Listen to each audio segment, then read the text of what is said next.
Assalamualaikum warahmatullahi wabarakatuh. Perkenalkan, nama saya Irfan Mubarok. Saya adalah Ketua Unit Usaha Pondok Pesantren Al-Falah Al-Munawaroh. Pondok Pesantren Al-Falah Al-Munawaroh berlokasi di Kampung Cinyalindung RT 002 RW 002 Desa Kertasari Kecamatan Sindangbarang Kabupaten Cianjur Provinsi Jawa Barat. Pondok Pesantren Al-Falah Al-Munawaroh berdiri pada tahun 1412 Hijriah atau 1992 Masehi. Didirikan oleh Mama Kiai Haji Hasan Tibi atau yang lebih dikenal sebagai Mama Ajengan Kidul. Pondok Pesantren Al-Falah Al-Munawaroh secara resmi mempunyai payung hukum pada tahun 2016 di bawah naungan Kementerian Agama Republik Indonesia dengan nomor statistik 512332030325. Pada tahun 2018 Pondok Pesantren Al-Falah Al-Munawaroh resmi mendirikan Satuan Pendidikan Formal Sekolah Menengah Pertama, SMP, dan di tahun 2021 mendirikan Sekolah Menengah Atas, SMA. Fakullu man kulifa syar'an wajaba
Pondok Pesantren Al-Falah Al-Munawaroh yang berlandaskan Ahlus Sunnah wal Jamaah ini juga di dalamnya terdapat beberapa usaha milik pesantren. Di antaranya ada toko sembako, toko ATK dan produksi air mineral dalam kemasan botol dan galon. Alhamdulillah dengan adanya unit usaha tersebut, para santri yang mondok di Pondok Pesantren Al-Falah Al-Munawaroh bisa mengembangkan minat dan bakatnya dalam dunia usaha, tentu saja tanpa mengurangi porsi jam mereka dalam mengaji ilmu agama. Karena saya berpikiran bahwa seorang santri di samping dia bisa mengaji, dia juga harus pintar berwirausaha supaya bisa mengembangkan kehidupan perekonomian khusus untuk dirinya umumnya untuk ekonomi umat.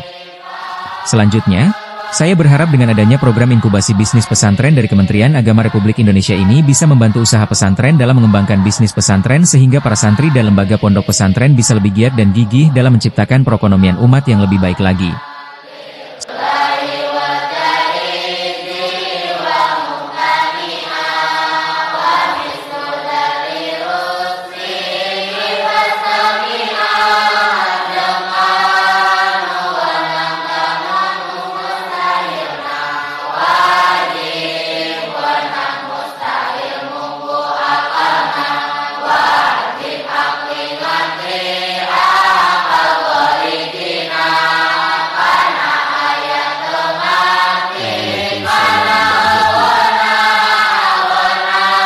Sekian dari saya.